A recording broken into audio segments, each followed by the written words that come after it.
ถึงแล้วปักซอยคอยรักโค้งโรงฟักไข่ไปครับไปเป็นทางสร้างสุขของเราแต่ทุกเช้ามาดามาเอ็ดดี้ไปไหนเนาะหมดเอ็ดดี้ไป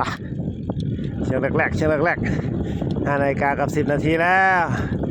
เส้นทางสร้างสุขหมายเลข4099เชื่อมต่อกับหมายเลข3144เชิญเลยกล้องนะครับ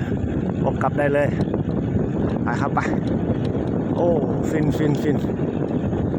บรรยากาศเย็นสบายในยามเช้า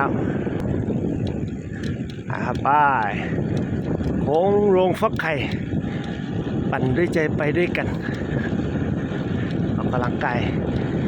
แบ่งเวลาดูแลสุขภาพสร้างสุขไปด้วยกันบนเส้นทางสร้างสุขที่สวยงามสีสันวันสีส้ม